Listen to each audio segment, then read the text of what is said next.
नाज़रीन कंधकोट खां ख़बर शामिल कंदासीं। कंधकोट जे वापारियुनि जे मिली भगत भाण जे ھٿرادو खोट करे ब्लैक ते विकरो जारी। इंतज़ामिया जूं कार्रवायूं बि बेअसर बणियल हारी ज़मींदारनि मजबूरन वधीक अघ में भाण ख़रीद करण लॻा।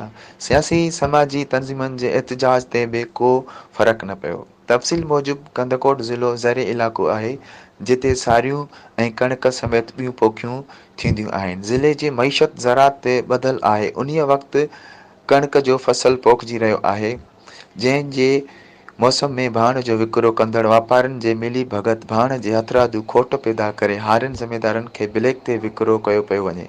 भाण ज़मीन खे वक़्तसर ॾियण सबबि हारी ज़मींदार मजबूरन वधीक अघ ते भाण वठी रहिया आहिनि, जंहिं जो नुक़सानु हारी ज़मींदारनि समेत ज़िले खे मुआशी नुक़सानु थींदो। इंतज़ामिया पारां वापारियुनि जे ख़िलाफ़ कयल कार्रवायूं बि बेअसर नज़र अची रहियूं आहिनि। भाण जी खोट ऐं ब्लैक ते विकिरे ख़िलाफ़ मुख़्तलिफ़ सियासी समाजी तंज़ीमुनि पारां APC घुराइण एहतजाज करण ते बि को फ़र्क़ न पियो आहे। उन्हीअ हवाले सां हारी ऐं ज़मींदारनि आफ़ताब अहमद बाचकाणी, कामरेड अब्बास बाचकाणी, शाहनवाज़ मरेटो, हाजी इल्ताफ़ हुसैन बंगवार ऐं ॿियनि मीडिया सां ॻाल्हाईंदे चयो त भाण ॾियण जो वक़्तु आहे। भाण वापारियुनि स्टॉक रखी ھٿرادو खोट पैदा करे ब्लैक ते विकिरो करे रहिया आहिनि।